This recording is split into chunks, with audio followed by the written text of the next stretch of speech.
My name is Austin Crawford, and I grew up in a godly home.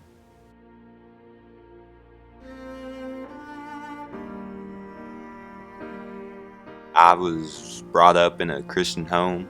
My mom and dad, they were pretty devout Christians, and my grandparents, they lived across the street from me. All of our family was really close. They were actively involved in church, and so you just kind of grew up learning about the Bible and learning about Christian stories and Christian values and just that kind of stuff. Two distinct memories I really have of growing up in a Christian environment in a Christian home. I remember my mom bought me this Bible. It was a kind of kids story Bible, and it would tell of all the stories in the Old Testament of like Noah and the Ark and Adam and Eve and the serpent. And on the cover, it had pictures of them all. It was like a picture kind of book, and it would have pictures of Adam and Eve and pictures of Moses and David. And I remember once I kind of remember all the stories. I used to, when Mom would get the book out, I would look at all the pictures and I'd point at them all, and I would tell her, "This is David." Tell her the story of David, and I'd go through the list, and it was just kind of something that I was proud of knowing more than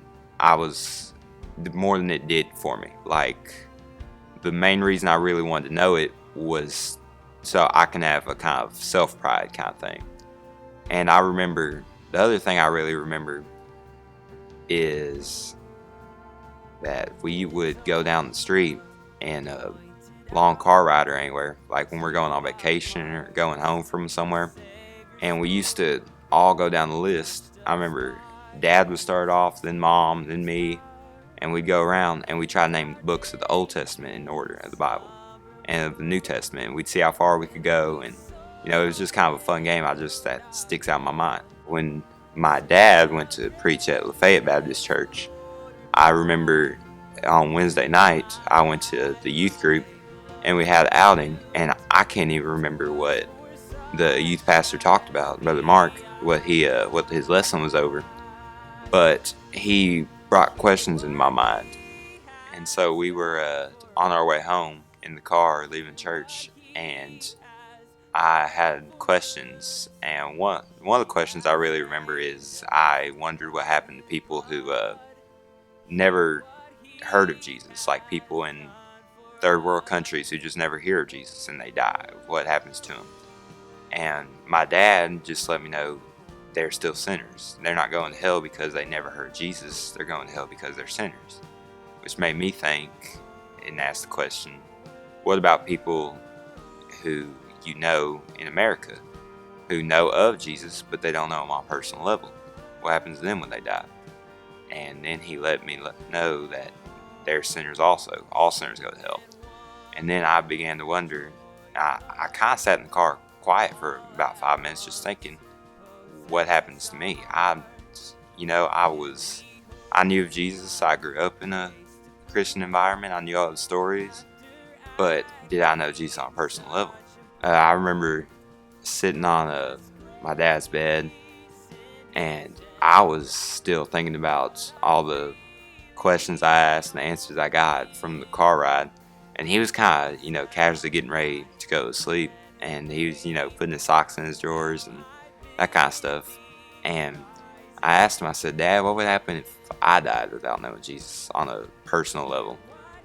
And he turned around and he looked at me and he said, "Then you need to go to hell." And I just kind of sat there. And he said, "Do you think you know him on a personal level?" I said, "I don't think I do." And so I said, what's that like to know him on a personal level? And I don't remember what he said to me, but I remember it convicted me, and I felt like I needed to cry out to God and address him to let him know that I wanted to know him on a personal level. I wanted to know him like the stories I learned when I was little. Like, I wanted to know him like David did and like Moses did, and I had that desire in my heart too. And I remember my dad told me that I needed to acknowledge I was a sinner, and I did. And to believe that he died on the cross for my sins, and I did. And to confess and repent. And I believe I did that night. And I remember I prayed, on the bed, and my dad put his arm around me and prayed with me. And we had a lot of spiritual conversations after that, and I believe that was the night I got saved. I would say my wanting people to look at me and give me glory was taking away from God's glory, and I was stealing God's glory in a sense. And I would say that I didn't realize that until that night, and when I realized it, I realized He really does deserve the glory. My name is Austin. I was proud, I was a Pharisee, and I was a sinner.